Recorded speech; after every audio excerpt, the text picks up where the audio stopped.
we should begin, and we have one new representative from the Secretary of State. Yeah. James Leary. I'm with the Office of General Counsel and designated by Secretary of State Perales to serve here. And other than that, I hope everybody knows everybody else. Maybe we should just go around the table and do brief introductions. We heard from Jim Leary. Wendy Briggs, sorry. Our scribe, Camille Jobin Davis, the assistant director. Bob Freeman. Peter Grimm. Bill Brusso, designee of Commissioner of General Services, Roland Estito. Amy Ottaviano, designee of Budget Director, Bob Megna. Great, thank you. And thank you both for being there. And in fact, Camille and I were talking, and this will be a surprise to others around the table. We're sort of hoping that our next meeting, which is scheduled now, and we have one more. Welcome. This is Brian Chiara from the Office of the Lieutenant Governor. Glad you could make it.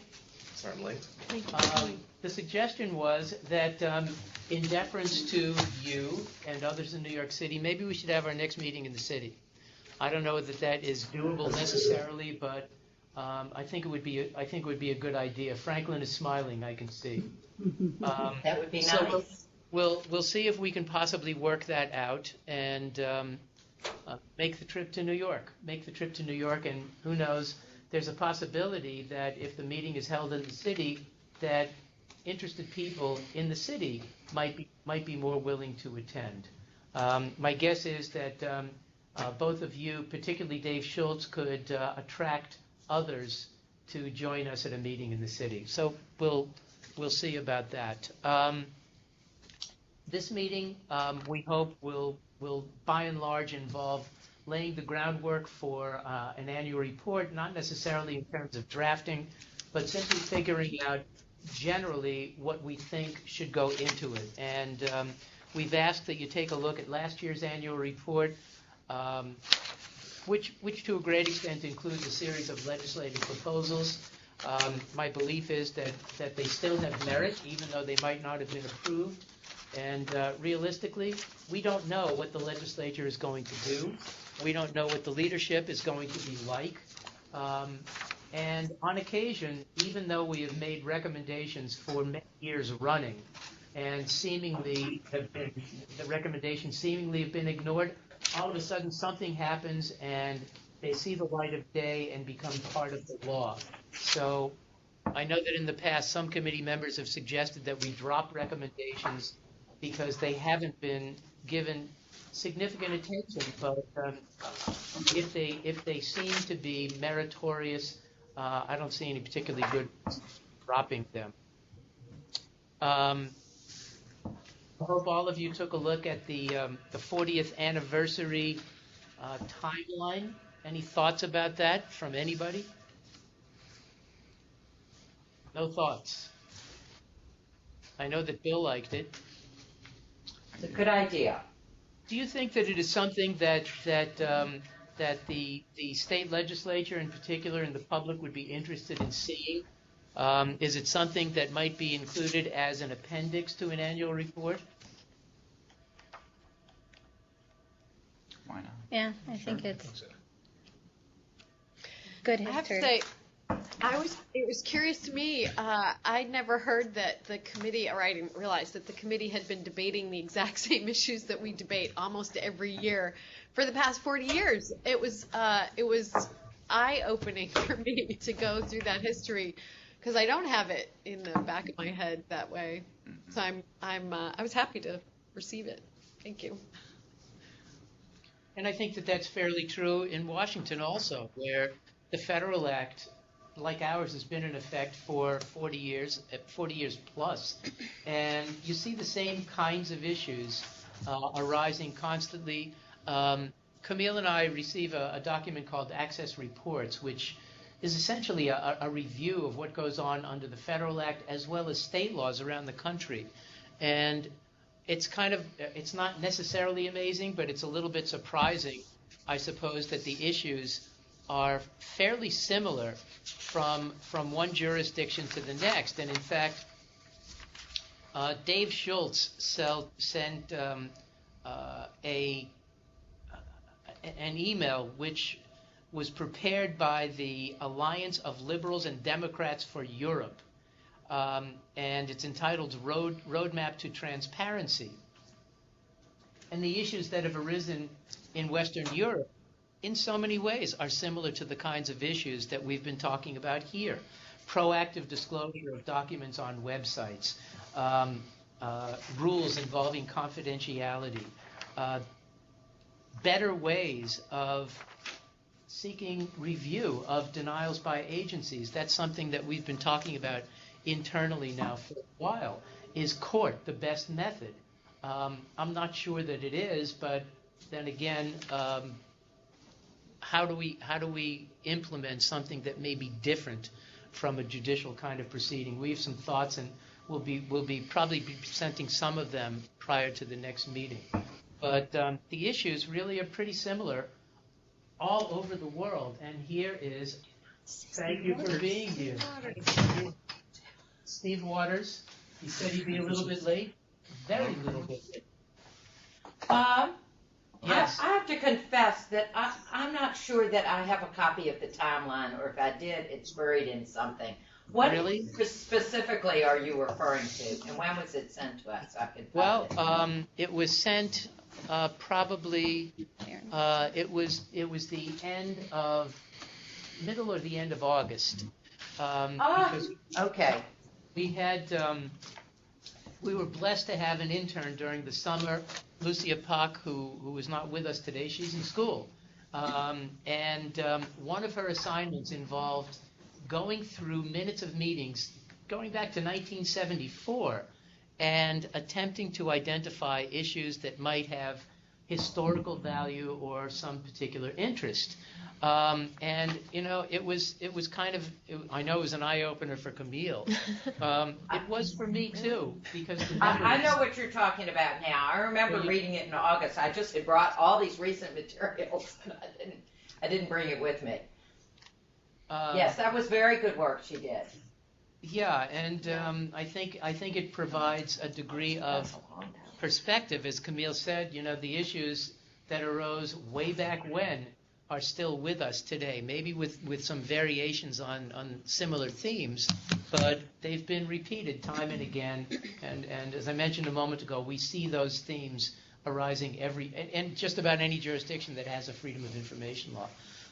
So I thought that it might be interesting for some to include this as an appendix to the annual report. Some people here are shaking their heads. Yes, you are too, Franklin. Yes, I am. And come on in. Diane. And here's Diane Kennedy from the New York News Publishers Association, our only member of the public who is attending, but we're happy to have her. Semi-public. Semi-public, she says. She says. That's what I'm looking to. I think I have it, because I know I saw it. It was a while ago. Good morning. So that I suppose will be part of our plan for the annual report. I suppose what we might want to do is. Well, I can jump in here while we're on the 40th. Yeah, go ahead. 40th birthday of Yes. FOIL. We are planning a panel discussion and a celebration, a quick kind of reception afterwards on November 12th at Government Law Center. We look forward to having as many members there who are interested in attending and free for that afternoon, or for whatever portion of that afternoon you can attend. Bob's in the process of inviting people who've been involved with the committee in the past, and we're working on that. And we'll get you details as soon as we have them more concrete. Do you know, are they thinking of, is it going to be a panel discussion? Will they produce something for their Yes, journal? there will be a CLE component to it.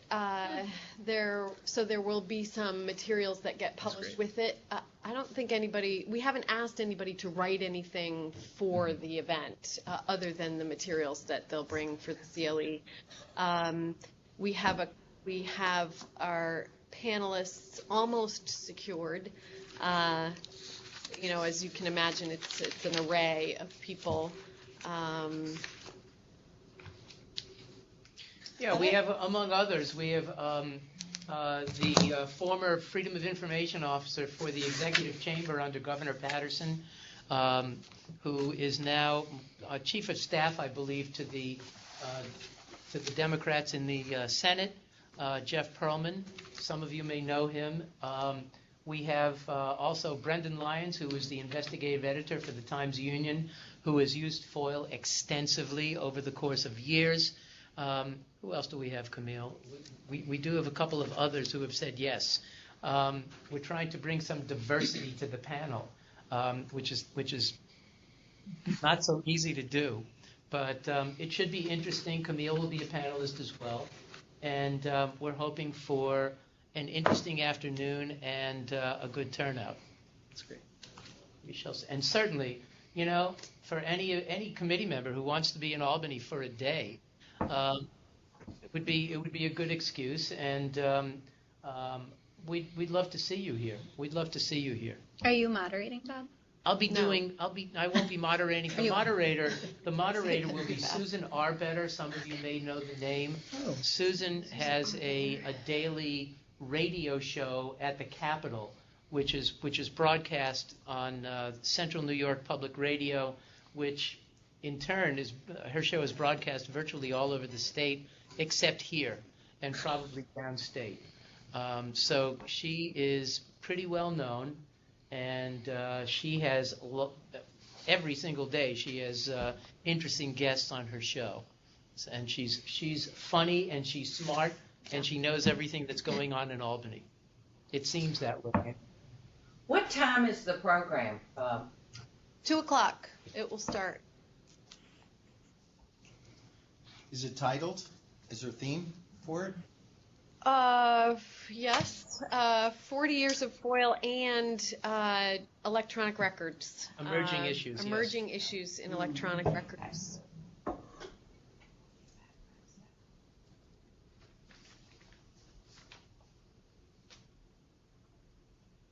I'll make a note to send you what the Government Law Center has put together later this afternoon so that you have all the official.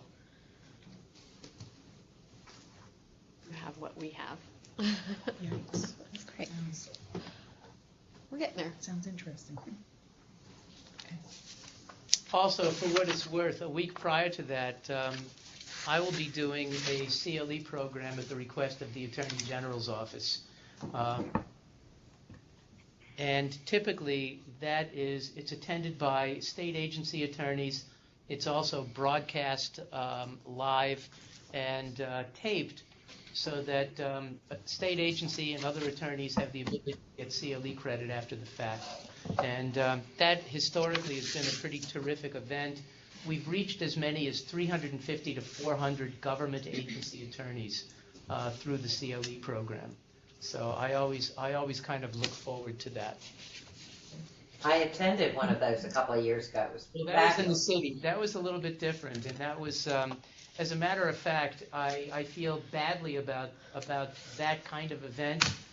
It used to be run by a person who retired, and nobody has picked up the ball since. I've suggested to attorneys at New York City agencies that a CLE program would probably be a good thing, and I haven't heard anything yet. I'm not sure that we'll leave that alone. But I'd love to do a CLE program in the city. It was very well received by the audience because I was embedded in them. I know you were embedded, yes. It's sort of underground embedded. Yes. Yeah. Well, I try to be educational and entertaining if I possibly can. But thank you. Any thoughts about any other particular events that have arisen recently? For what it's worth, Camille and I have sort of been in the news quite a bit because of a variety of controversies. One of them involved the Attorney General. You probably read about it. There was an editorial in Daily News where I had to disagree with a denial of a request that came out of his office. And it precipitated other events. I don't know if you've seen New York Now. It's on public TV in the city. I did about a 10-minute segment on that. One thing has led to another. Hello. Hello in Buffalo. We don't hear you. We can't hear you. Yeah, There must she be had a it. mute. I'm sorry. Nobody showed up in Buffalo. I'm going to close you down. Okay, Thank you is that very all right? much. Thank you. Hi, how are ya? Thank you.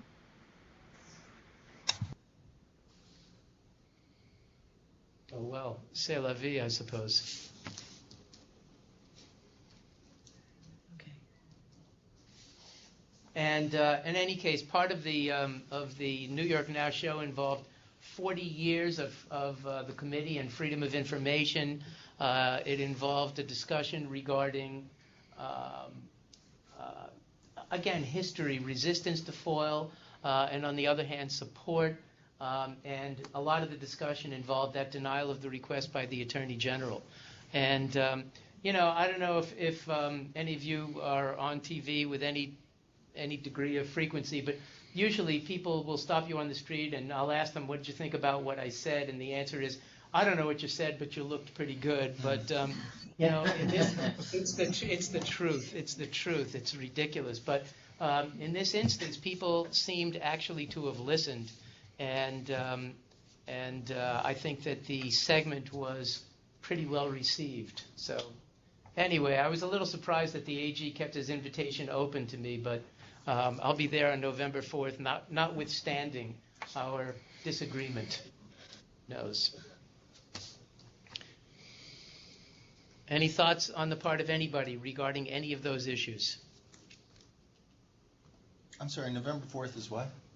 November 4th is the CLE program. November 12th is the panel. Right. It was nice to see our pension issue cleared up since our Yeah. last meeting. Yeah, but That's it's not worth exactly- commenting It's on. not exactly cleared up. Uh, There's been another lawsuit brought by one of the pension funds based upon the contention that the disclosure of the names could endanger the life or safety of pensioners. You're shaking your head. You're shaking your head for a good reason, because it's only the names, no addresses, and I hope everybody knows that if we are employed as government employees in New York, whether it's New York City or the state or any unit of local government, FOIL has always required that every agency maintain a record that identifies every employee by name, public office address, not home address, title, and salary. That's been available to the world. It's been available to the world, again, for 40 years. And here we have a case where the resistance, from my perspective, seems to be based upon very little other than a desire to shield particular classes of public employees. The suit has been brought by the police pension fund, the firefighters fund, and I don't see why former firefighters might contend that disclosure of their identities and nothing more, no other personally identifiable information, could endanger their life or safety. My hope is that the court will throw it out and throw it out instantly, and maybe even consider the suit to be frivolous. But we'll see what the future brings. Diane is sort of snickering here. Well, the issue is that it's firefighters and a component of their union that's actually suing the union's own pension fund and the city of New York to prohibit disclosure. And the Empire Center is fighting it. I haven't checked in with the New York Times. They were originally involved in it. And the theory is that the pension fund will basically throw the battle, and they won't fight it. And so it probably will end up back in the Court of Appeals. Because if the pension fund doesn't fight this lawsuit, then the Supreme Court is probably going to rule that the names can't be disclosed. So I would expect that there will be, the case will go up. The Empire Center is going to try to keep fighting it, but these things cost money. You're shaking your head. Well, as you know, I didn't feel that that was a bona fide argument on behalf of corrections officers when we had that discussion last year. I didn't think there was any empirical evidence to support their claim, and this is a step too far. Step further, I guess. Well, you're not alone in your thinking, and if you recall, it was Dave Schultz didn't argue the case, but it was his firm that successfully went to the Court of Appeals, made the argument, and the Court of Appeals was quite clear in its determination, in its conclusion.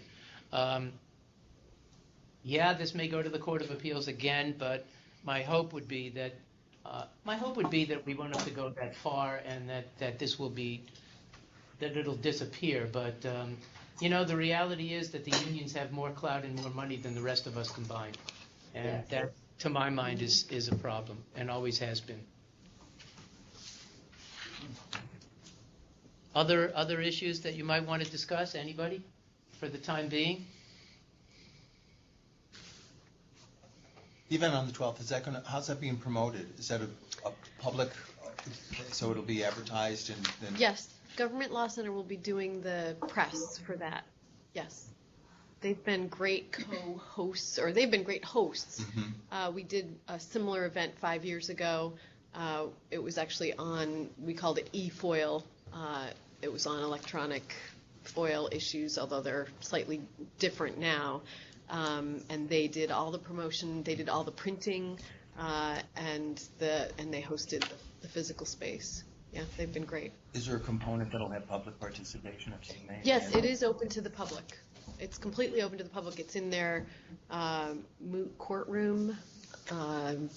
Gabrielli, what's the name of the moot courtroom now? Yeah. And for those attorneys who wish to get CLE credit, I think there is a fee. I'm not sure. Thanks. I would just like to add one thought involving, I guess, what public perception might be in relation to FOIL and maybe even the open meetings law, FOIL more so. For what it's worth, when we pick up the newspaper or turn on the New York Now or whatever the statewide show might be, the focus is primarily on state government. In New York City, it's obviously New York City government. I think that state government and New York City government are worlds separate and apart from the rest of the state. The reality is that FOIL applies to thousands of units of local government, and the experience in those jurisdictions, from my perspective, is often very different. My hope is that if somebody walks into an office in Rensselaer County or Oneida County and asks for records that are clearly public and easy to find, that the clerk or whomever will say, sure, they're over there. Compliance is simply easier in many instances at the local government level. Local government is just not as complex. And yet, often we read about difficulties at the state agency level and certainly in New York City as well. I'd like to think that they do not reflect compliance with FOIL or the ability of the public to gain access relatively quickly in other jurisdictions in the state. We're sort of monoliths in state government and New York City government. The rest of the state, in so many ways, I think is different. And also, for what it's worth, Camille and I both do a tremendous amount of training. And the training, to a great extent, involves local government officials and local government associations. Just as an example, I did the New York Conference of Mayors, which includes as its membership the city of New York. But you never see representatives from New York City at its training school. They have a training school for municipal clerks and fiscal officers. It attracts hundreds of local government officials, and they receive They receive training, and they receive it directly from people who have some degree of knowledge or expertise. Again, all I'm suggesting is that the experience outside of the immense units of government, I think is somewhat different than it is in here in Albany, based upon what we read, and certainly in New York City as well. It's hard. It's hard to comply. As the unit of government gets bigger, it becomes increasingly difficult to comply. I feel like we're seeing two things in New York City. On the positive side, the amount of data that is now being made public is astounding, just in the years that I've been on this committee. I mean, we can follow where the snow trucks have been now in New York City after a snow. It's really amazing, and accidents. And so for facts and figures, where there are actual reports or GPS units or whatever, we are light years beyond where we used to be, and you don't have to foil to find out whether your street was behind all the others and being cleared. So for all of that, and I picked a silly example, but there are crime statistics. All sorts of things are more public. On the other hand, if you want to find out something that isn't a fact or a statistic, but underlying documents for some kind of governmental action, like an incident you helped in my neighborhood a few months ago, the Attorney General's office just refused to produce without any good reason, as near as I could tell. And that's what I'm hearing from people who want to dig into why was the decision made. There, you have the long delay before you get the response. Then your response is laughable on its face. But as you put in one of these emails, who has the money to go litigate and the time? It gets stretched out. So I think we've made huge strides in some areas, and in other areas, people are as recalcitrant as ever. Yeah, it's interesting you bring that up, because constantly, I get inquiries from reporters who ask, is it more difficult today than it used to be to acquire information, records from the government? And my instant response is, have you been to a government agency website lately? And you're right. I mean, there's an immense amount of material that's available at everybody's fingertips that used to be difficult, if not impossible, to acquire not so long ago. But, and you're bringing up a key issue. You're talking about the records that lead to decisions, records involving, let's call it a deliberative process. And clearly there are some aspects of those records that may be withheld. They don't have to be, but they may be. But there are others that are public, notably statistical and factual information. And it's time-consuming, for better or for worse, for agencies to go through whatever the document might be to figure out which elements consist of opinions or recommendations or advice, as opposed to other elements of those same records that reflect, again, statistical or factual information.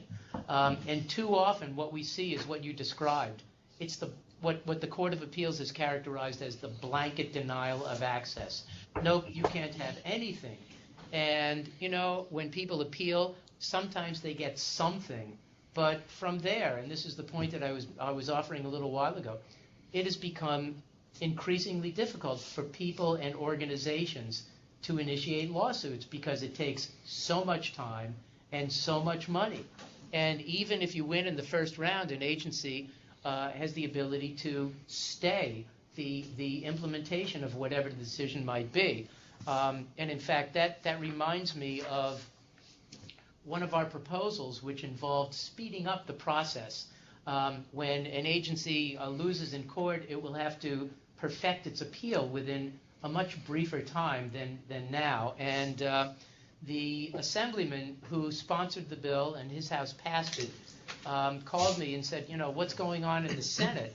And I called the Senate sponsor, and basically, and this happens all the time, he told me that there was no particular resistance to the bill, but then again, there was no great groundswell of support, and it was one of those things that tended to fall through the cracks at the end of the session before the Senate could deal with it. And my hope would be that we can enlist some support for that bill so that and clearly it'll go through the Assembly again so that we can push it through the Senate. So that's one of those things which I think would make FOIL much more meaningful to those who choose to go to court. We'll see what the future brings. But I agree with you fully, Franklin, and I think it's accurate. The other reality is that FOIL has become an industry. Amy is shaking her head. I don't know how many requests the Division of the Budget gets or the Department of State gets, but there are some agencies now that receive literally thousands of requests. Yeah, Department of Health is one of the ones. Health Department gets thousands of requests because it has its fingers in any number of pies. And, sometimes those who make requests are what I've come to call the professional users. They're private companies, they're interest groups, but then again, you have average citizens who want to find out about the complaint involving the nursing home or the doctor or whatever it might be. So it's an array of requests, and I've said this too. Everybody knows the term FOIL around here. I've said it before. It's commonly used among hundreds of thousands of New Yorkers. People submit FOILs now for everything because, after all, government touches everything.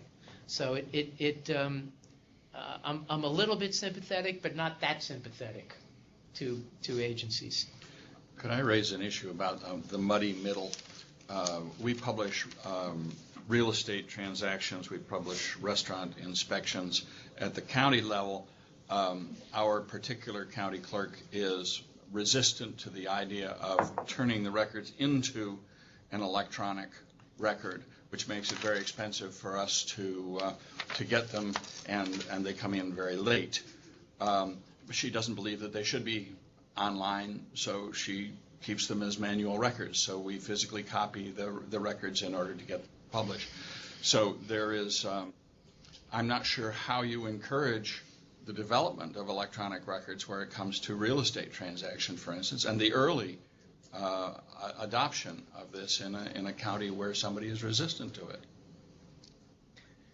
Why is he or she resistant? Is the pressure coming from restaurants and? No, the resistance in terms of real estate transactions is that she doesn't believe that they should be generally available. So I think it makes some of the most fascinating reading.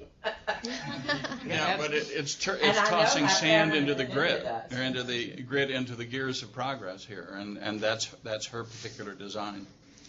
You used the phrase, she doesn't believe. This is cold and crass. Who cares what she believes? The law says that it's public. The law says that it's public, and that in particular, I don't know if you're aware of this, but they're called the EA 5217s. Those are the records that indicate the location and the sale price of parcels of real property. And they'd been public for years and years and years.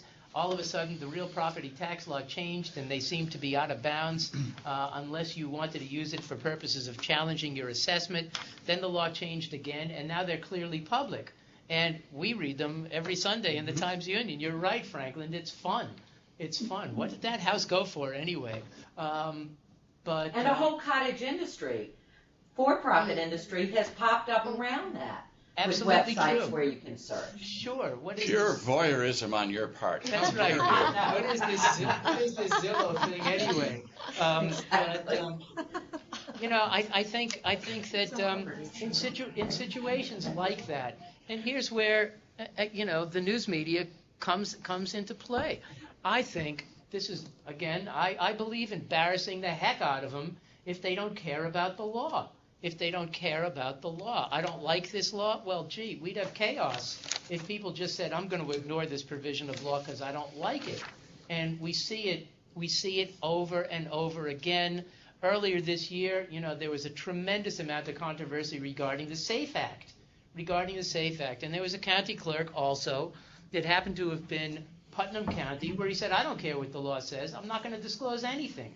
And the Journal News ended up suing and winning. But you know, what do we do? What do we do about that? And it goes back to Franklin's point. For better or for worse, there are situations where somebody almost has to bring a lawsuit to get a recalcitrant public official to abide by the law. And it just shouldn't be so difficult. It shouldn't be so difficult. But maybe some of this is human nature. I don't know. Could I ask another question? I'm not sure where it belongs. In a school board situation, we have a superintendent and a school board that is going to have a retreat, and retreats are in fact allowed as long as no public business is undertaken. A get acquainted type of thing, they say. And they said any topic that would constitute district business, such as setting up district goals, would require a meeting to be public. That's true.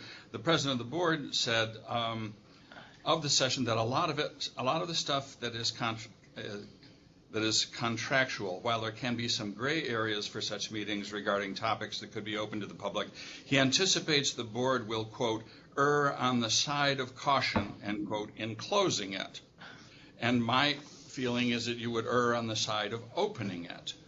And I'm not exactly sure how I should address this kind of falling off on the wrong side of openness. I'll tell you what I would suggest. You know, the language of the law and any number of judicial decisions that go back now just about 40 years constantly use the phrase presumption of openness, presumption of access. And where you do have a presumption of access, certainly government agencies are supposed to err on the side of openness. And especially in the case of a school board, we've written opinions regarding retreats, and they're, just as you suggested, the old-fashioned retreat, the touchy-feely session, let's get to know each other better. If that's all they're going to do, the open meetings law wouldn't apply. But in so many other instances, what do? They want to discuss informally the long-term policies and goals. That's the most important meeting of the year. And even if they call it a retreat, it should be open to the public, and it should be held at a time and place where people interested in attending should have the ability to do so. I think that's the stuff of editorials, Steve. That's precisely why I'm... It's the stuff of editorials. I love the language. Thank you very much. And, we're on the record all the time, and I'd like to think relatively quotable. Yes, reinforcing this is appreciated. Yeah, retreat. When I was a kid growing up, I thought it was only for religious reasons. I know it's school boards now, it's different. It seems to be. I've got 2 opinions I can send you also. Yeah, we have, people, and Steve, you know this, but we have thousands of opinions available on the website. They're available at your fingertips. In the Open Meetings Law Index, you click onto R, scroll down to Retreat, and there will be any number of opinions available there. And they essentially reiterate the point that was just made. Thank you.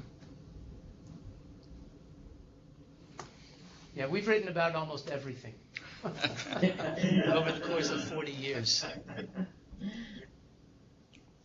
Steve, don't all municipalities have to publish real estate transactions? I mean, they are in the paper, so therefore they're on. They are not obliged to publish them at the county level. At least we didn't. At least if there is, I dearly love the reference.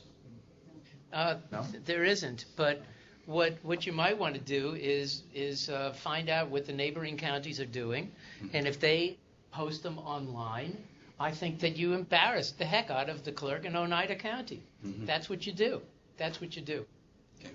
God knows in Rensselaer County, there have been a number of efforts to embarrass the county clerk there, who's also been resistant in any number of situations. Any number. The premise is that they could be embarrassed. Rather than going to court, I've thought for years that the court of public opinion is more significant than the judicial court. It works. I always refer to Judge Louis Brandeis saying sunlight is the best disinfectant. I think that is true. And when you tell the world, I think that the world takes over, and it's quicker and certainly less costly than going to court. Hear, hear. Speaking like an idealist after 40 years. But Is there no political pressure that can be brought to bear on these county clerks? Political pressure from whom? That's my question. I don't even know From who whom? they are. Are they appointed? Are they elected? County Elected clerks office. are independently elected. They're independently elected. And sometimes, I've had to suggest to people, if you don't like the way your elected representatives are representing you, you vote the rascals out. I mean, that's what it's about. And sometimes it happens. But this in too many instances, the knee-jerk reaction is based upon history within a given area. It's based upon political party registration, and it's difficult in so many instances to make meaningful change. But we all try. We all try. Often their contrary behavior makes them stronger public opinion. Oh, I think that's true. I think that's true. Getting people to actually think about what the issue is and what the law says. And the SAFE Act is a great example. I'm opposed to the SAFE Act. Well, why? I'm not exactly sure. I just don't like it. And the SAFE Act, if anything, it gives people an option. You know that. But people, licensees, didn't know that for years and years and years, the names and addresses of everybody who had a firearms license was public. And, there was never any significant resistance to that. And all of a sudden you have an act which says, well, it's public unless you say no. But you have to say no. People have to say no. But what is the basis for the resistance? I'm just not sure. I've been mystified. Mm-hmm. I've been mystified. Common Core, it's almost the same thing. We hate it. Why? Don't know, but we hate it. Obamacare, we hate it. Why? You've heard interviews on the radio and the TV. We hate it. Don't know why, just don't like it. How do we overcome that? Well, the march of technology is going on. It seems to me at some point the clerk's office is going to end up having to computerize those records. I mean, they're in the 1900s by using paper now. I think my approach would be to go to the county and tell them that there is economy for county government if these happen to be made electronic, and that's the way that I would approach it. Yes. Sure. Every time something is made available online, it's one less time that a member of the public has to make a request. It's one less time that the government has to respond to a request. Everybody wins. Everybody wins, and I think that that's a good message. Well, there's some sort of block against creating efficiencies, and that has to do with any kind of information, because people have an ownership to it. And like this woman, she does just want to give it out because she owns that information, and I think it becomes personal, and I think that's the beautiful part of it. Yeah, maybe she thinks she owns it, but she doesn't. No. She has physical custody, but she doesn't own it. We all own it. Or the county owns it at the very least. Fundamentally, maybe we should be teaching people that it doesn't. But Franklin, you made a good point, and we've been pushing for several years for proactive disclosure in terms of some sort of legislation. My sense is that the legislation is just not going to pass. But you referred to the inevitability of information being made available online, and I think that that's true. And sooner or later, there will be somebody to replace the dinosaur in Oneida County, or wherever it may be.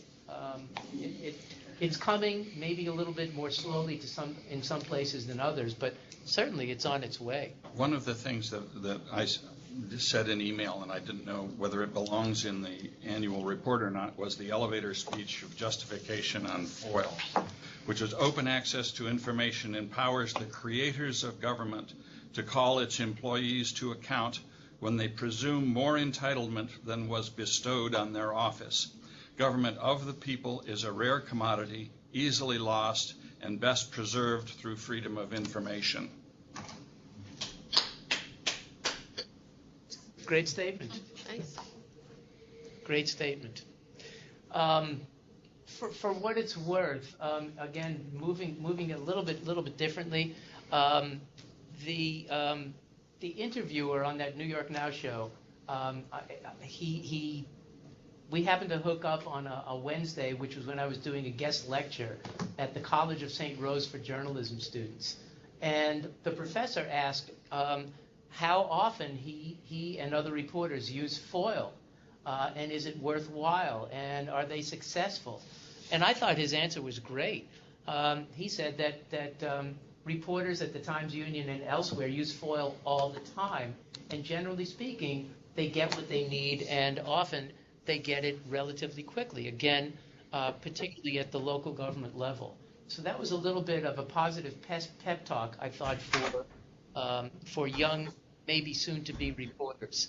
And in fact, he said something that I've wondered about forever. What did people do to get government information before these laws existed? There was no right of access. There was no right of access. And it was based upon a relationship or under the table or something like that. But a lot of people had to have been frustrated. Just a thought. More thoughts around the table. Diane?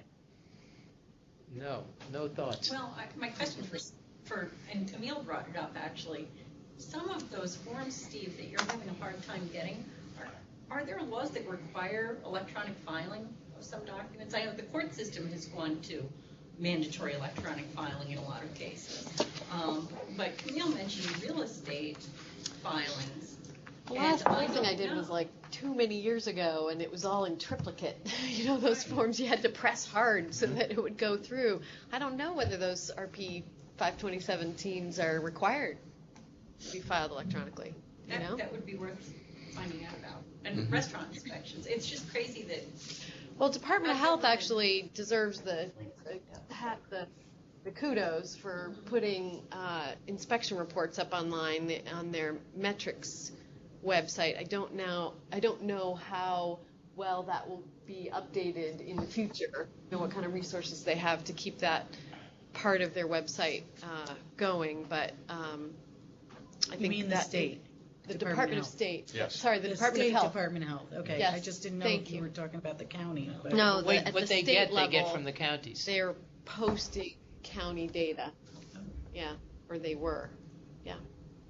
And to some extent, the agencies that are bad are the ones that have always been bad, like the state police. I saw that you and Camille were both in the newspapers again a couple of days ago because of the aggregate data regarding assault weapon permits. There's no reason that aggregate data shouldn't be released.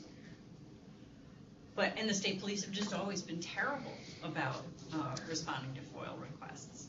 So, and Steve, probably your county clerk, has always been terrible about releasing data to the newspaper. I mean, it's just hard to get the ones who are recalcitrant to step up and obey the law. And it's very difficult to change the law in New York State. Sure is. Harder now than it's ever been.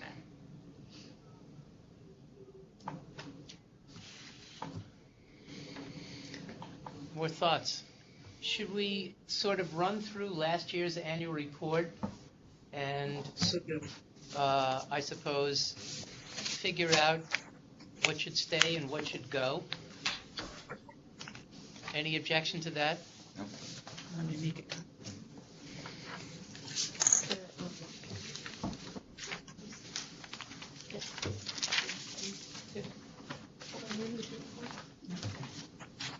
Thank you. Peter, Right. Wendy's going to make you.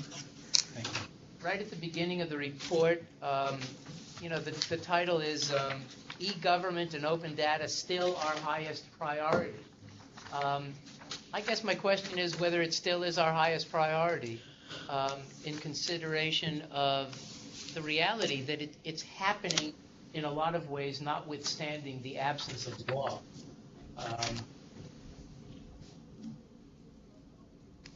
Thoughts about that?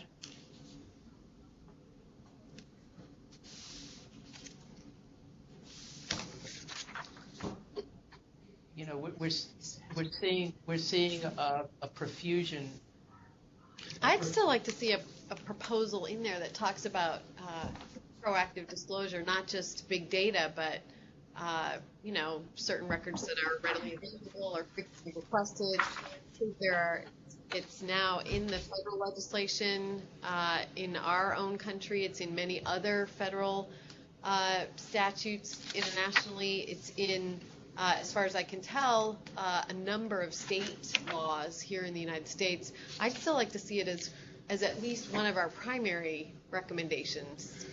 If this is the 40th, I think it's important right at the top to toot your own horn about the success of what's been accomplished, along with the caveat that it's not done.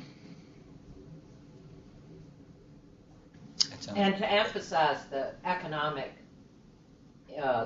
benefits, as we did, I think, last year.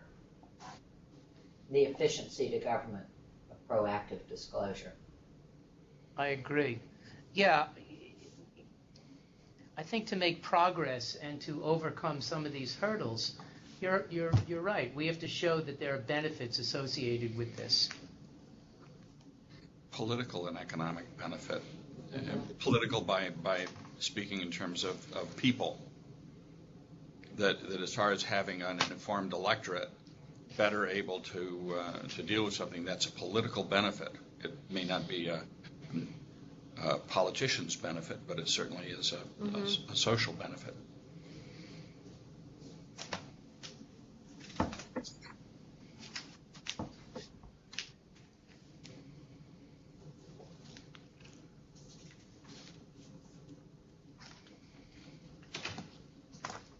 Just moving to Part B of that segment, open data. Again, it's happening. I think we should refer to it. My sense is that the likelihood of legislation, at least state legislation, is relatively slim. And again, when we talk about open data, we're primarily referring to large government agencies. And the thousands of units of local government that are covered by FOIL and the Open Meetings Law simply don't have the wherewithal in so many instances to approach that kind of development, at least not at the time, not now when it's fairly expensive and it takes a degree of expertise to do it. Has a smaller local entity or county entity been successful at that? And do you know of single instances that would be worth showing the benefit? This county did this and see how successful they are. I don't. Washington County has a lot of government data on it. Is it open data? Is it searchable? Yeah, GIS, all kinds of cool stuff. Washington County? Very cool. Well, we should look at Washington County. That really doesn't have a lot of resources. On the point that someone made about filings being online, that's the way to follow it through too. There certainly is a demand from both the public and agencies for more things more transactions to occur online, and that per se makes them, or should make them, searchable and available to the public more easily. So that's just a route to look for examples. Okay, we'll have to look into Washington County to see what it is doing. It's a small county in terms of population, not particularly wealthy. It's the home of apple pie, a la mode. I don't know if anybody knows that. So we'll have to look into that. I learned something today. Huh? You didn't know that? The Cambridge Hotel? No. Which is now being turned into an assisted living. Yes. Already done. Right. I don't know how to get my notes. The next segment of last year's report dealt with Section 50A of the Civil Rights Law, which was the focus of much of our discussion at 2 of our meetings last year. I feel as strongly about 50A as I have in the past. I don't know whether the feelings of others remain as they were, but if I had a wish in terms of the law in New York, the wish would be that 50A would disappear. I think it continues to be a problem. Certainly, it was pointed out by Newsday in its series, some of which was published before the report came out, some of which came out after. But and to suggest that the protection accorded by 50A should be extended to firefighters and other public employees, I think, is just silly in terms of its initial intent. And the initial intent was to shield police officers who were put on the stand from being harassed in some way through the disclosure of material that might have had no relevance to whatever the proceeding might have been. And I've always believed that contention was misplaced because, after all, a judge has control over the courtroom, and if questioning seems to be irrelevant, the judge will throw it out, or there will be an objection, and it will stay out. I feel more strongly than ever about 50A. I'd love to see its repeal. Well, I mean, we put it right up front. Nobody did anything. Nobody did anything. So nobody did anything, and it's kind of amazing to me. I think I reported to you after we put this out that Newsday got in touch with the senators and the assembly members in its coverage area to ask about either support for a change or leaving it alone. And generally speaking, they didn't get responses. It's not an issue. It seems that state legislators generally want to touch. There were a couple who said that they would like to see it eliminated. There were a couple who were in support of the existing 50A. But it's one of those subjects that seems to be, in a lot of ways, off limits. I don't know what we or anybody else can do to make it, let's say, more popular, at least in terms of discussion. You know, in so many situations, you need a real scandal to bring something to the fore. And God knows there have been loads of scandals, and it just doesn't seem to matter very much. And this union still gives a lot of money to Senate Republican candidates. Yeah, we've seen that in Newsday. Newsday did a story which indicated how much money the unions give to various candidates. And like a lot of others these days, they give money to both sides, but they give money primarily to the incumbents. And, maybe that's a problem with campaign finance. Maybe if you give money, you expect something in return. And that certainly seems to be so in relation to this issue. I don't think anyone's going to do anything with it. If we're going to keep it at all, we should push it back so we can put something up front that's actually going to go somewhere. The risk with 50A, sorry, I keep chiming in, is they keep trying to expand it outwards. I think there was legislation last year to put court stenographers under it. There's certainly been, which is preposterous. They talk about parole officers, probation officers. So if you don't, you're really kind of holding your finger in the dike by emphasizing. Yeah, what you're really saying is that there is no practical reason in extending it.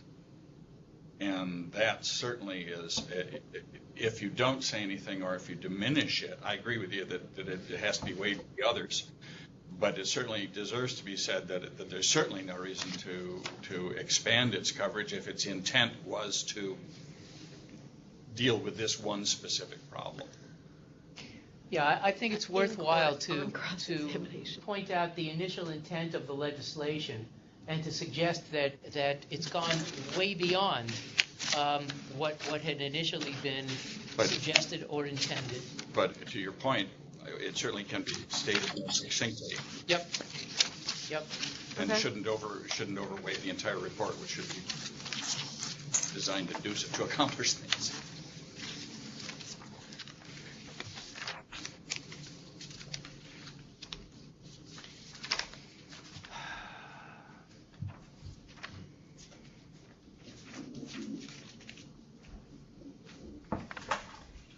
All right. I'm missing page 9, but for responding to requests. Yeah, and we've seen, there are cases that have dealt with agencies, and some of the decisions have involved a strict interpretation of FOIL. Others have essentially bowed to the contentions made by agencies, and we've seen decisions on both sides. I think it's worthwhile again to emphasize that the law means what it says, that agencies cannot delay disclosure over and over again. This is one of the complaints that we hear, especially from, we hear it from members of the news media and others. And Camille, do you want to talk about the project that we probably will be initiating? We're thinking about reaching out to neutral kind of academic organizations that would lend us a graduate student or two to help do some sort of survey on response timeframes. We did this a few years ago, but we'd like to do something that actually tracks how agencies respond, how agencies extend their own deadlines, and how frequently that occurs or what the basis for that is over a period of time. And so Bob and I were talking last week about how to kind of start that up. That's not something we want to take lightly. We don't want to just do a superficial glance at it, because we don't want to, I think it deserves a little more respect than that. But if we could interest a graduate student who did statistical analysis, had those types of skills that we lawyers don't necessarily have, don't have that kind of training, then maybe we could come up with a valuable contribution to this issue of time limits and how they are not treated or respected. Without suggesting it, are you suggesting that there should be an electronic repository of FOIL requests? No. What we're saying is that we hear complaints and criticisms frequently, but we don't have any hard data on how long agencies typically take to respond to requests. And the only time that we officially receive a notification is when a request is denied and there is an appeal, because agencies are required to send to the committee copies of the appeals and the determinations that follow. Anything, and many agencies do. Yeah, and anything different from that is more or less anecdotal.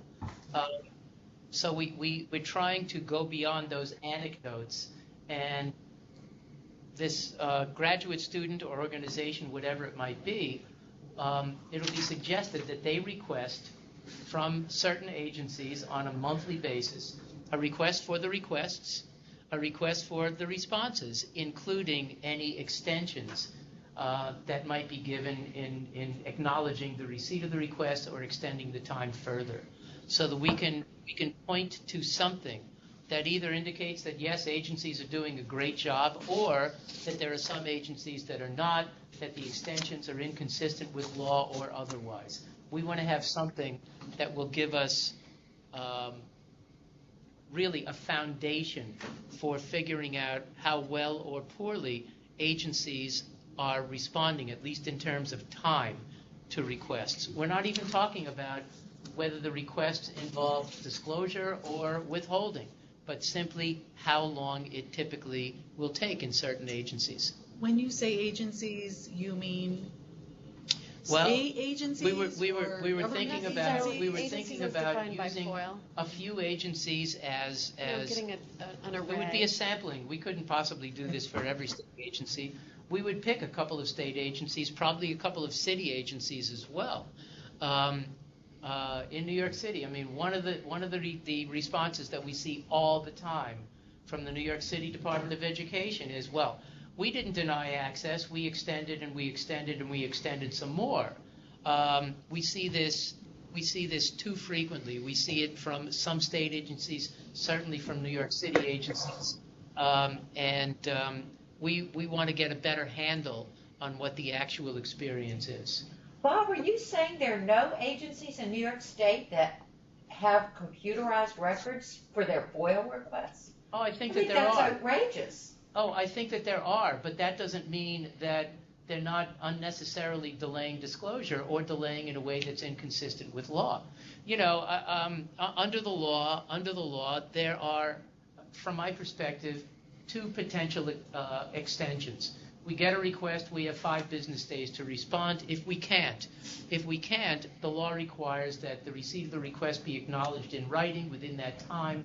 And if it's not a terribly onerous request, the agency can say, well, we estimate that we will be able to grant your request in whole or in part. And the time limit there is up to 20 additional business days. So we start off with 5 business days, then 20 additional business days. It's more than a month.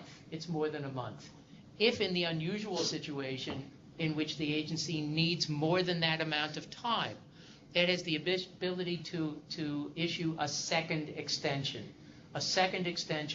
explaining the reason for the delay beyond 20 business days and what the law characterizes as a date certain, a self-imposed deadline. And if that extension is reasonable based upon facts and circumstances, the agency is complying with law. But what we see in some circumstances is agencies saying, yep, we got your request. They give the 20 business day acknowledgement, and then they say in every instance it'll be 60 days more or something like that. And not every request is equal. Some requests are pretty simple, some are more difficult. The boilerplate kind of response, it seems to me, is inconsistent with law. And in some cases, agencies clearly have not given enough in the nature of resources to compliance with FOIL. And the Court of Appeals said years ago that compliance with FOIL is not a gift of or waste of public funds. It's a governmental obligation. So again, so why don't we call for disclosure of that, either by legislation or by political pressure? Well, what we're trying to do is develop the data that will give us a basis for calling for legislation. I'm suggesting that data should be collected for us. Well, we're suggesting that we can't really do it ourselves, that we need somebody. It's Camille and myself. And no, I'm saying the agency should be collecting that data. I mean, every agency has a couple of employees that do it. If you just tracked what they did, an agency ought to be able to tell you, to create that information. I would expect that if this kind of request is made for the monthly kind of reports, that agencies will begin to do exactly what you described, number one. And number two, word will get around and other agencies will begin to do the same. So it's a two-part. We're asking for the time to give us the length of time it took to satisfy, and it also to be recorded by the agencies and sent so we know that it has been. What we had envisioned is not asking the agencies to analyze their own data. What we had envisioned is just copy us in on everything that's going in and out and let the graduate student analyze the data. Franklin's making a good suggestion here that is different, which is maybe there should be some sort of requirement on agencies to analyze their own data periodically. Collect. Or just notify you when it's been satisfied. Collect, not analyze. We'd be buried. Yes. I don't want to make a suggestion that we can handle that kind of data coming into our office. I would be interested in the sense that the Department of Health is obviously the most advanced in electronic records. I'd be interested in their opinion as to what would they see as the difficulty in doing something like this, or have they already done it? And what kind of useful information do they think would be easy and useful for them to collect? I think Department of Health has been focused on their substantive public health data, not on their process data. But they have information I don't skills know that, though. that is beyond most other departments. I just can't believe they're not logging in on some database the FOIL requests. I mean, are they doing it in paper like the county clerk? Some agencies do. Some agencies Never do, mind. but certainly not all. I think it probably depends too on the size of the agency and the need and how many. I mean, when you have an agency who might be getting 5 or 10 FOIL requests a year, it may be simple enough for them to track in some kind of spreadsheet what it is they're doing rather than spending the money and building some kind of database. But where you might have an agency who's receiving thousands and thousands of requests a year, it probably makes more sense for them, to the extent they're able to come up with some kind of, even simple Microsoft Access type database, to have something where they can, more easily recall records or FOIL requests and track that type of information. I suspect that would be the variance you would see from, between many, at least state agencies. I Yeah, guess the agencies that get the most requests probably. Well, that's right. Have I know that more most efficient. sophisticated systems. The Yeah. Department of Environmental Conservation historically has received the most requests. And they developed the kind of tracking system that you mentioned, Franklin, quite some time ago. Their difficulty, if they have one, I suppose, is that there are 11 regional offices, and keeping abreast of what goes on in those far-flung fiefdoms is difficult, even though they have that system, which I think is pretty well designed. Points well taken. Shall we move on? Just moving on to the Port Authority. The Port Authority, where many of you know that the state legislature here has passed a law that would bring the Port Authority within the scope of FOIL, clearly. New Jersey has to pass the same kind of legislation. And one house passed it, one house has not. There seems to be resistance on the part of the chair of one committee in New Jersey. And for better or for worse, New Jersey, that particular member of the New Jersey State Legislature seems to be the stumbling block. He says he has a better proposal in mind, but he hasn't shared it with anybody yet. And the New Jersey Legislature is not like New York. It can still come back and take action. It seems less likely all the time that will happen in time. Let's put it that way. But there's been movement there. There's been progress. My hope is that we'll see this happen sooner rather than later.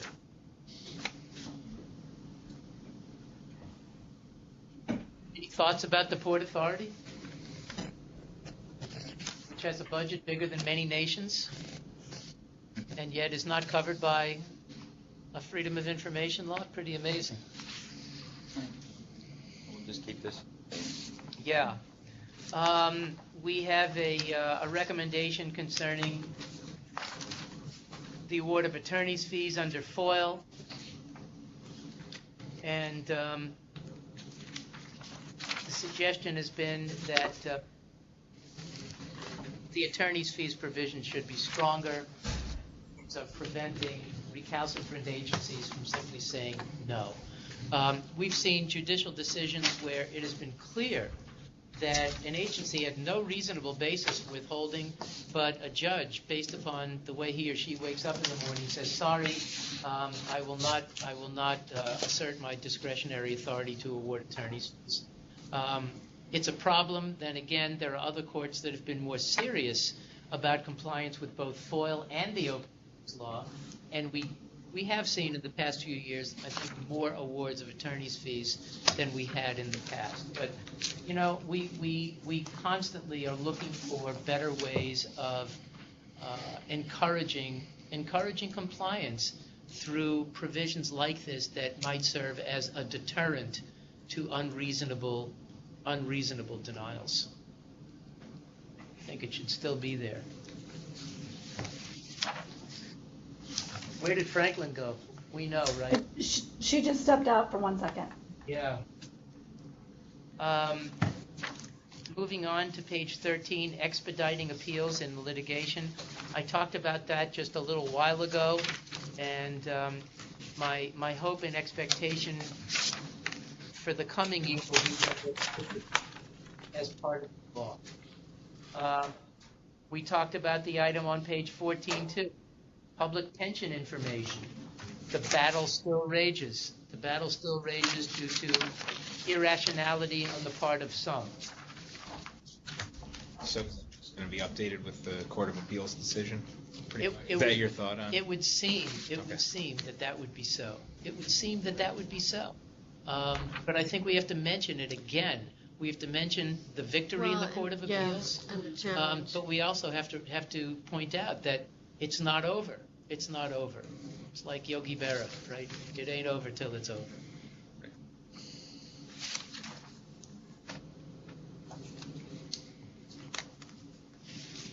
Item F on page 15 is one of those proposals that has been approved in the Assembly on occasion, and it hasn't gone anywhere in the Senate. We don't know necessarily what the Senate's going to look like next year. I have a pretty good idea that it's going to remain more or less as it is, but again, I think in terms of the ability of the public to know what's going on, and the reality that a tentative collective bargaining agreement is shared with often hundreds of members of the collective bargaining unit, there's no reason for secrecy of that tentative agreement.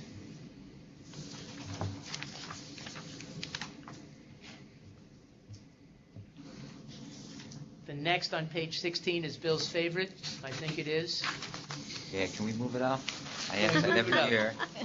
It's a practical, technical thing that would be helpful actually for the state agencies. Yeah, this too receives some attention, but it's not one of those things where the public or an interest group gets behind it. It's not sexy. Maybe it's something that OGS should be doing or other state agencies to try to push it a little bit harder, because I do think it has merit, but we need a stronger push. On page 20, 911 records. I still get these phone calls. It's a ridiculous provision, but it's there. It's there, and in many places in this state, if you pick up the phone and call 911, you can't get a copy of your own voice recording. You can't get a copy of the transcript, because this provision says that it cannot be disclosed. It cannot be disclosed even if a law enforcement agency wants to disclose it. And our view has been that those records should be subject to FOIL, which means that, yes, in some circumstances they'd be available. In others, they would not. If it's somebody who calls because he or she has witnessed a crime, probably not a good idea to disclose that person's identity by means of a voice recording, because he or she could be placed in jeopardy. But in other circumstances, if I pick up the phone and I called about the motor vehicle accident at the corner of 5th and Main, probably who cares? So the point is that there should be flexibility. The same kinds of FOIL considerations should be made with respect to those kinds of records as others. And in fact, Franklin and New York City, the county law does not apply, which means that the 911 records are either available or deniable depending upon their content and the effects of disclosure. I think that makes much more sense than the provision of the county law that simply enables agencies to say no, even if they want to disclose, they have to say no. And I don't know if I've mentioned this, but in years past, I tried to find legislative intent. There isn't a word in the bill jacket about that indicates anything about the intent. It's just one of those things that was slipped into a larger bill, and it became part of the law of most of the land. Would people feel more comfortable considering this if there were a set of case-based standards? That's what FOIL is about. I understand that, but FOIL is not specifically enumerated in this instance as according to FOIL, and not everyone may know that there are 5 guidelines that should be considered in this. In other words, it says as appropriate based on FOIL is a generality that people are going to assume happens to say, well, I just want to generally make them available, as opposed to saying as appropriate based upon A, B, C, and D. Would it be more acceptable to somebody rather than leaving a vague generality they can interpret as open access to be specific about conditions? In other words, you want examples of situations when the record would be public as opposed to denial. Right, or the kind of things that FOIL considers are A, B, C, and D. Yeah, we could expand that, sure, yeah. and offer some guidance as to what would be available, right, and what would not. Right. That was an amendment to county law, right? Yep. Mm-hmm. You know, and interestingly, it applies to county E911 systems, and there are some municipalities that have their own, and in those situations, this exemption doesn't apply. So you have sort of a crazy quilt of experience.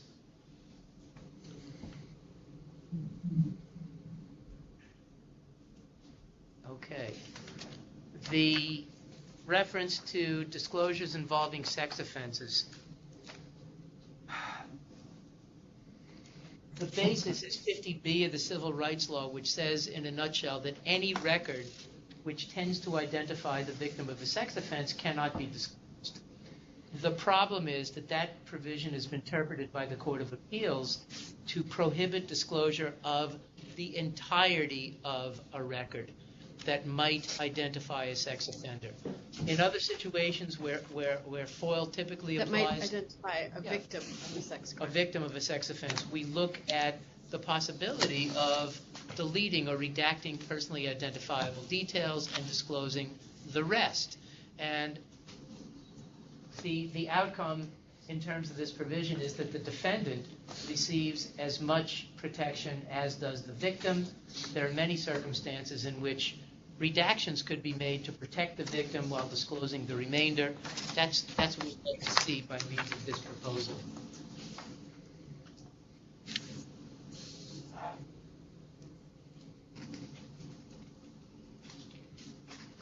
Moving on, I suppose. Mm-hmm. Cameras in the courts. I know that this is one of Diane's favorites. Anybody want to talk about it? Is it ever going to happen in New York? No way. No way. No way, you say? No way. Maybe someday, but you know, and the difficulty with this too is that some courts, some trial courts have said, we think that this is unconstitutional, we're going to let the cameras in. But there are other courts that have said, nope, the law says what it says, and we will continue to prohibit the use of any sort of a camera or other recording device. And New York, by the way, is one of the last states to continue by law to prohibit the presence of the camera in the trial court. What's the resistance to that? What's the resistance to that? On the court. Defense attorneys. Well, there's a feeling that it alters the proceedings. I mean, isn't that the argument? People play to the camera. Well, yeah, that seems to be the argument, and it's defense attorneys who seemingly are most resistant. Our understanding is that it's the Trial Lawyers Association, which... No, it's more the defenders. It's the defenders, the trial lawyers, yes, who have been opposed to this provision. Anecdotally, I heard a major New York State political figure have an embarrassing situation that he doesn't want to have repeated. A witness? A witness. That could be any other one. The Speaker of the Assembly and a large number of senior Assembly members are still just as much opposed to this as they have been for the past 20 years. There's nobody supporting it except the newspaper industry. The broadcasters don't care about it. The cable people don't care about it. The governor doesn't care about it. The Senate doesn't care about it. Other than that, everybody's in favor. Other than that, everybody. It crashed and burned during the O.J. Simpson trial. And that's the excuse everybody uses. We had 4 experimental programs. I was on the final committee that was chaired by the chair of Fordham Law School. A single one of the studies showed that there was any risk to a defendant's rights during trial posed by the presence of a camera in the courtroom. It's a knee-jerk gut reaction kind of a opposition. There's no evidence at all, none. But it doesn't matter. So, Well, it's I not guess going the- anywhere. Let's keep it last. So that's the question. I Behind mean, Bill's proposal. is it one of those things that we I leave expect to see a few more behind mine now. because of the Second year I've asked. philosophy of the Committee on Open Government? We keep it in even though we're tilting it bills. And I think sometimes it's worthwhile to do that, if only as a reminder. Is there any disagreement with that? There are a lot more issues affecting the court system that come up with regards to open documents. Right, but generally speaking, they're not our business. No. Yeah, Diane was mentioning that there are additional issues involving the court system, but FOIL, as you probably recall, excludes the courts from its coverage. And I've had to say to people 1,000 times, that doesn't mean that court records are not generally public, because generally they are, with certain exceptions that many know about. But how the court system deals with access is sort of a separate issue, and it's probably not something that we would have a great deal to say about, or nor would we have influence necessarily. But if you're going to talk about cameras in the courts. Yeah, so what are you thinking? Putting in a sentence or two saying that the Office of Court Administration has been working to scale back access to records, particularly in civil cases. Is that true?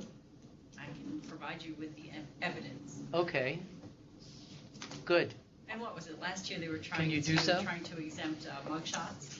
Yeah, there's been, and there are lots of issues involving mugshots, but our advice has been, and the case law backs us up, that a mugshot involving a person whose face is seen during a public judicial proceeding is public unless and until charges against that person are dismissed, in which case virtually all of the records regarding the proceeding become sealed.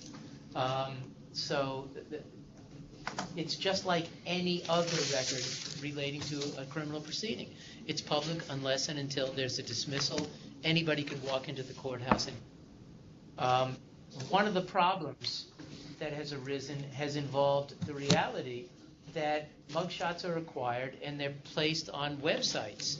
And even if charges are dismissed, the mugshots might still be out there in cyberspace, and there have been some nasty companies that have said, you want us to take your mugshot down? Fine, pay us $500 and we'll do it.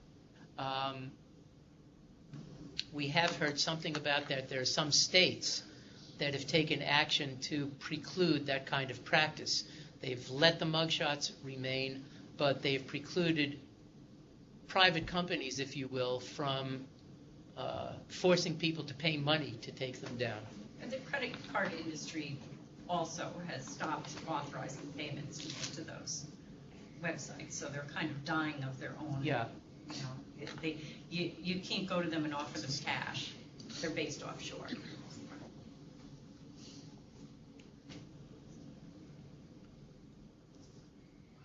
So This on is this, just as a point of clarification.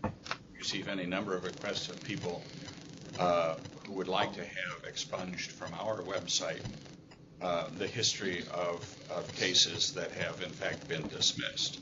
But the print is still there, Google is still there. Our policy is that we would be happy to record the final disposition, but not change the recorded record. And yours is a different position in that you're not saying, sure, I'll remove it for $500. No. I mean, it's a It's one. But ours is based upon it was an accurate representation of the news at the time, and we will continue to add to that as information becomes available. You mean you're not going the route reality of the web. European? Europe. Google Europe, where if something is old and embarrassing or whatever, we take it down because it's embarrassing. The right to be forgotten. Yeah, well, they also don't have a First Amendment. No, they don't have a First Amendment. What is this First Amendment thing anyway? Yeah, and I'm grateful for that. Was I asleep in the meeting, or did we forget about the access of the records of the state legislature? Oh, yeah, we did. I could have been asleep. What page are you on? 10. Oh, 10. I'm sorry. Access to the records of the state legislature. We missed it on page 10. I missed it. And again, this is one of those things that probably never will pass, but we do see bills introduced periodically that would bring the state legislature within the same presumption of access as the rest of state government. It seems to me that generally is a good thing. And just to keep the legislature on its toes, we should probably continue to make this recommendation. People are shaking their heads around the table.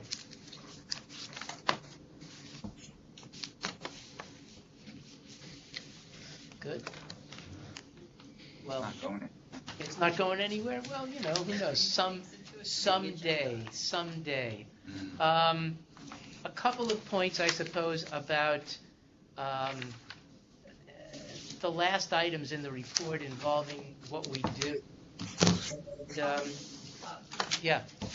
Is there any interest in including the increase in legislation to exempt from FOIL agricultural operations?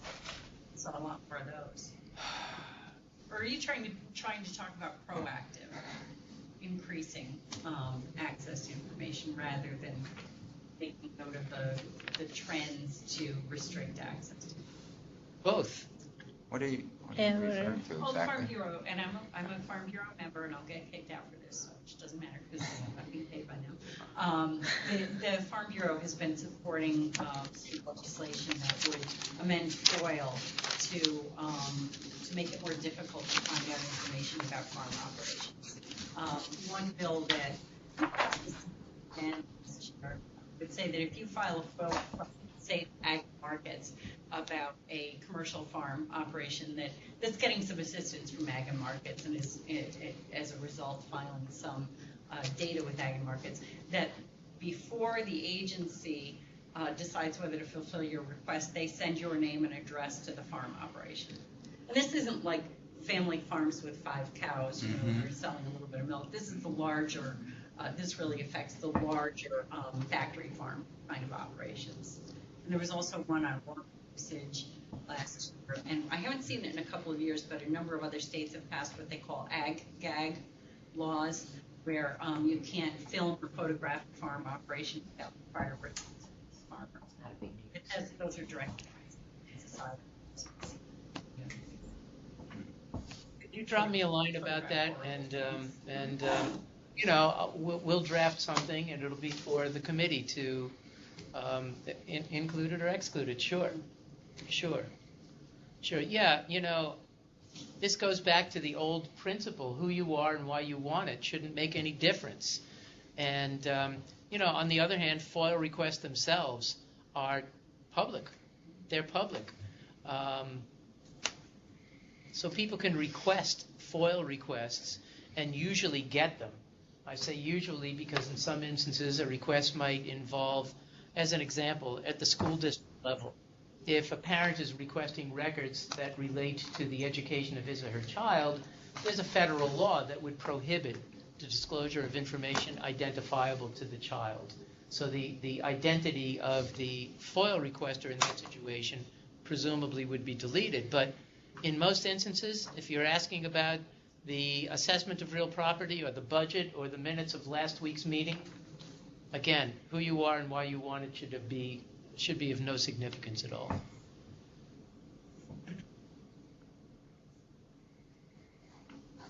Thanks.